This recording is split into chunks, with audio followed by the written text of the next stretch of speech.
Mohon nasihat Ustadz, saya sering mengingatkan istri saya yang sering nonton sinetron di malam hari, kadang sampai larut malam. Saya lihat sepertinya sudah kecanduan sinetron. Saya sudah mengingatkan istri, tapi malah istri marah dan anggap saya nggak suka kalau melihat istri bahagia. Dan saya dianggap ceriwis. Padahal saya menasihati dengan lembut, saya kasih tahu kalau terus melihat sinetron bisa mencuci otak kita, akhirnya kepribadian kita bisa meniru peran sinetron. Lagi pula, saya ingin istri lebih bisa menjaga diri, menjaga kondisi untuk istirahat karena sudah capek kerja di rumah dan toko. Tapi saran saya itu tidak diindahkan. Dan saya ingatkan, daripada nonton sinetron, kan lebih baik mendengarkan kajian di TV. Kalau nggak bisa tidur, dengan ngaji atau murotal akan mudah ngantuk. Tapi istri bilang, wong ngaji kok terus. Apa? Wong ngaji kok terus. Ngaji kok terus? Ya. Waktu ngaji ya ngaji, waktu santai atau hiburan ya lihat hiburan. Setelah istri bilang begitu, saya hanya diam dan saya tinggal tidur daripada berdebat. Apakah saya salah dalam mengingatkan istri demikian Ustadz? Kami berdua sudah mengaji sejak tahun 2007. Kalau betul yang Bapak ngendikake tadi, ya itu sudah betul. Bapak selaku imam, suami, itu memberikan nasihat kepada istri, memberi nasihat yang baik, mengingatkan istri tentang kebenaran din ini, itu kewajiban Bapak. Ya, itu sudah betul, qu anfusakum wa ahlikum naro. Nah, kewajiban Bapak itu memberi nasihat kepada istri. Kullukum ra'in wa kullukum mas'ulun an ra'iyati. Setiap diri dari kalian itu adalah pemimpin, dan setiap pemimpin akan ditanya tentang kepemimpinannya. Salah satunya warrajulu ra'in fi ahlihi wa mas'ulun an ra'iyatihi. Seorang suami itu pemimpin dalam rumah tangganya, dan dia akan ditanya tentang kepemimpinan dalam rumah tangganya. Apakah dia senantiasa memberi nasihat istri dan keluarganya, mengajak ke jalan Allah dan Rasulullah atau tidak? Itu akan ditanya. Begitu pula istri itu pemimpin dalam hal apa? Wal mar'atu ra'iyatun fi baiti zaujiha wa mas'ulatun an ra'iyatiha. Istri itu pemimpin dalam rumah suaminya. Maka nanti istri juga akan dimintai pertanggungjawab terkait kepemimpinannya. Kalau suami tadi memberikan nasihat yang baik, benar, tidak menyalahi syariat, tidak melanggar Quran maupun sunnah, maka kewajiban istri itu taat. Alal mar'il muslim as-sam'u wa ta'ah fima ahabba au kariha illam yu'mar bi ma'siyah. Fa in umira bi ma'siyah fala sam'a wa la ta'ah. Kewajiban setiap muslim itu mendengar dan taat. Lah istri tadi mendengarkan nasihat yang baik, benar dari suaminya. Kalau istrinya tadi betul-betul sebagai seorang muslimah, maka kewajibannya dengar dan taat. Ilam yu'mar bimaksiyah, kalau dia tidak diperintah untuk berbuat maksiat. Fa in umira bimaksiyah fala sam'a wala ta'ah. Kalau diminta, diajak kepada maksiat, untuk berbuat maksiat, maka jangan dengar, jangan taat. Nah, tadi suami menasihati dengan nasihat yang dibenarkan oleh agama. Karena sudah melihat istri itu kecanduan melihat sinetron. Bahkan banyak ibu-ibu ini lihat sinetron, ya, lakone sing disenengi kebetulan menurut sutradaranya harus meninggal, nangis ibu-ibu. Piye to ya kok kaya ngono, kok ya mati, kok bisa nangis. Ini mungkin yang lagi viral ini kan. Ibu-ibu kan baru seneng apa sinetron apa itu? Ikatan Cinta. Nah, mungkin begitu. Isinya apa? Wallahu alam saya juga tidak tahu. Tetapi itu kan sedang viral itu, Ikatan Cinta. Sehingga waktunya habis untuk melihat sinetron. Sinetron satu selesai, ganti channel lain melihat sinetron yang lain. Apakah tidak boleh? Ya, memang hiburan itu mubah selama hiburan itu tidak melanggar syariat, itu perkara yang mubah. Namun hati-hati, sekalipun itu mubah, jangan sampai israf, jangan sampai berlebih-lebihan. Karena kalau berlebih-lebihan, apalagi sampai kecanduan seperti ibu ini tadi, ingat, innallah la yuhibbul musrifin. Sesungguhnya Allah tidak menyukai, tidak mencintai orang-orang yang melampaui batas, yang berbuat israf. Meski dalam hal mubah. Jangankan hiburan, makan minum yang zatnya halal dan tetapi tidak thayyib, Allah tidak cinta. Kulu washrabu wala tusrifu, kan begitu kata Allah. Makanlah, minumlah, namun jangan berlebih-lebihan. Makan minum yang halal, namun juga harus dengan thayyib. Thayyib itu berarti baik untuk kesehatannya, baik untuk fisiknya. Kalau orang yang kebetulan mengidap diabetes, berlebih-lebihan dalam gula, maka itu israf kata Allah. Meskipun halal, gula itu kan zatnya halal. Namun kalau berlebih-lebihan berarti melanggar ketetapan Allah. Allah sudah membuat ketetapan wala tusrifu. Nah, kalau kita makan gula, konsumsi gula berlebih-lebihan berarti kita memakan sesuatu yang tidak thayyib bagi tubuh kita. Nah, kalau makan sesuatu yang tidak thayyib, maka kita melakukan perbuatan israf, berlebih-lebihan. Tengkleng, sate kambing, jeroan, sekalipun itu halal, disembelih dengan menyebut nama Allah, yang menyembelih juga orang yang sholatnya tertib, namun itu tidak thayyib bagi penderita kolesterol, ya, bagi penderita apalagi asam urat mungkin, dan sebagainya dan sebagainya. Meskipun zatnya halal, namun tidak thayyib. Tidak thayyib, tidak baik. Bagi apa? Bagi tubuh. Karena menurut medis, orang yang terkena penderita kolesterol, apalagi sampai qadarullah sudah sampai stroke, kok mengkonsumsi yang demikian, maka itu tidak thayyib bagi tubuhnya. Nah, kalau tidak thayyib, kalau sudah yang terkena stroke, maka tidak akan sembuh-sembuh. Tidak sembuh-sembuh. Kenapa?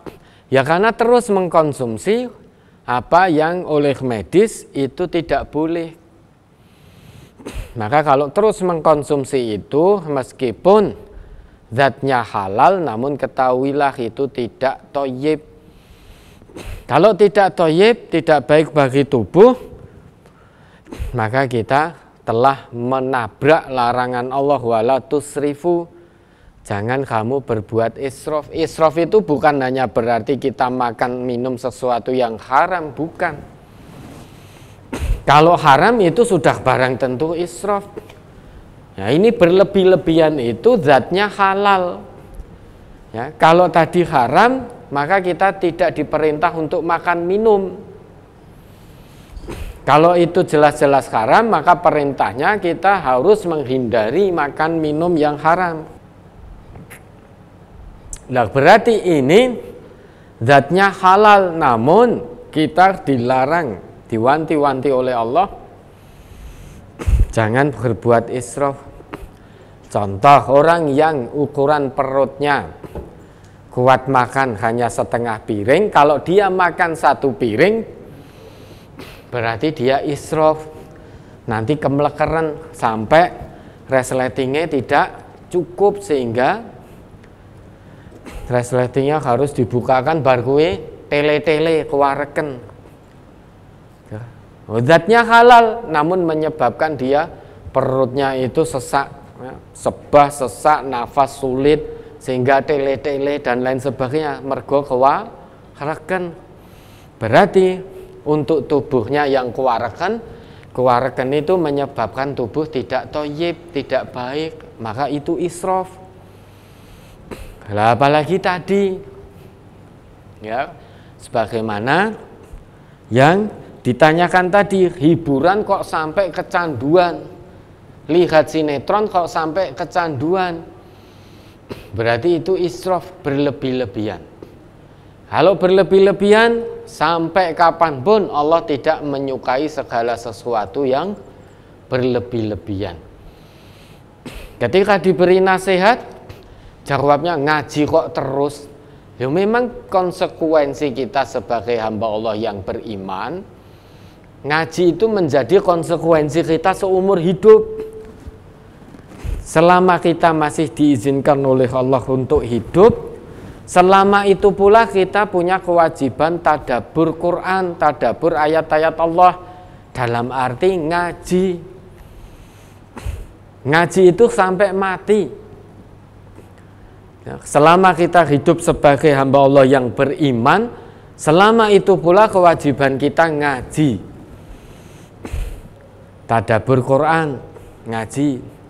Ngaji untuk kemudian diamalkan, bukan hanya sebagai pengetahuan.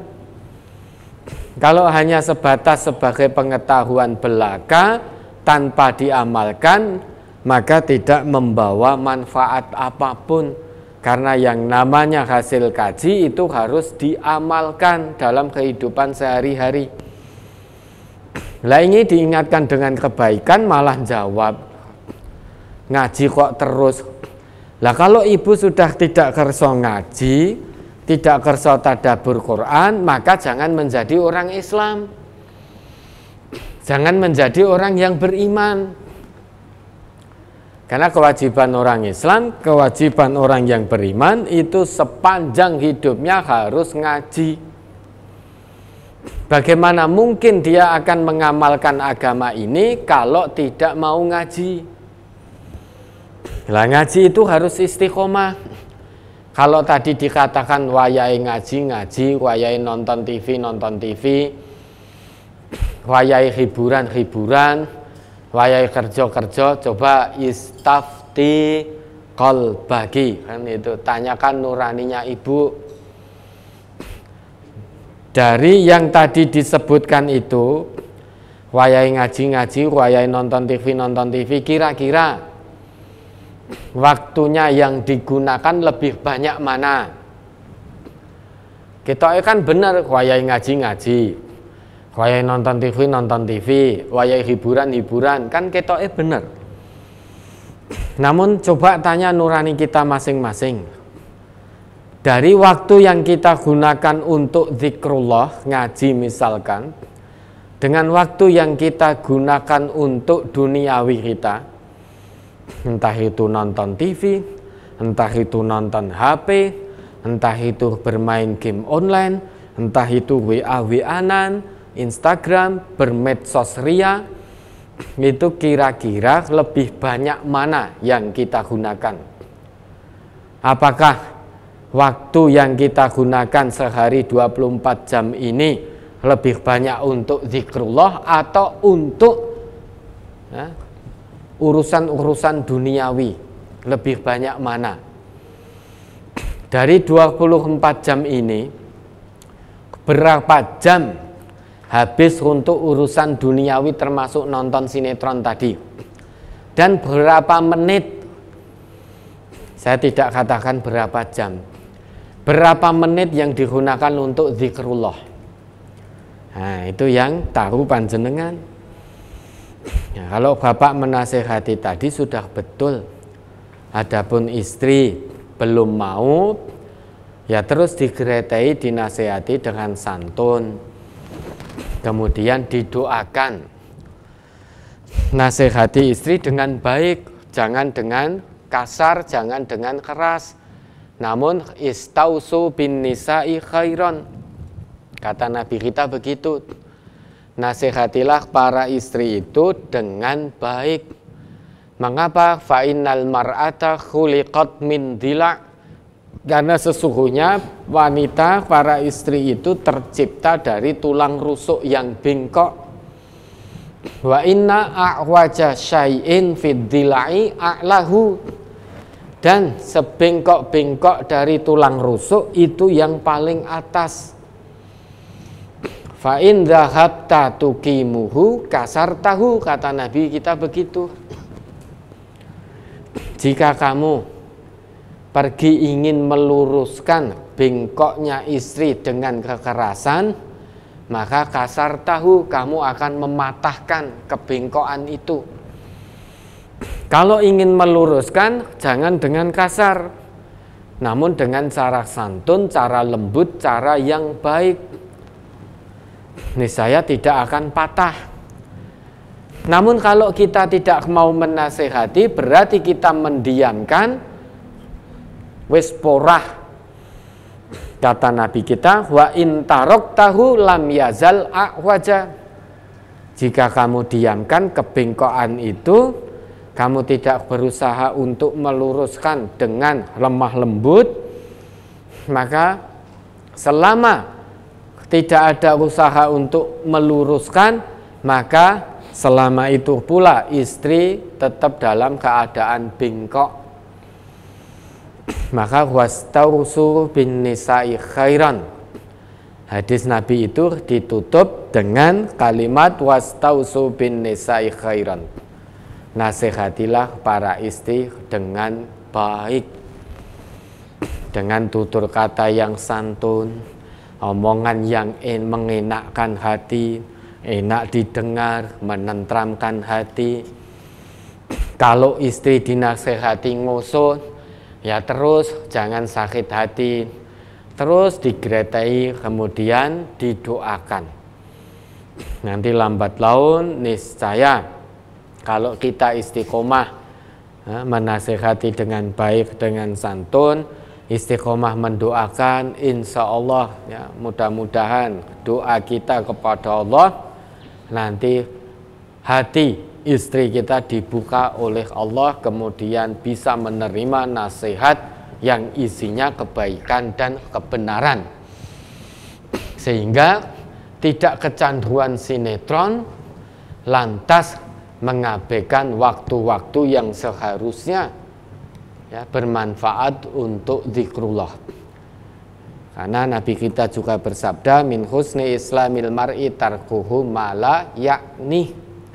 Sebaik-baik Islam seseorang adalah meninggalkan perkara yang tidak bermanfaat bagi dirinya. Ya, terus istiqomah, berusaha nasihati istri dan terus doakan. Mudah-mudahan istri mau menerima nasihat kebaikan dan kebenaran dari panjenengan.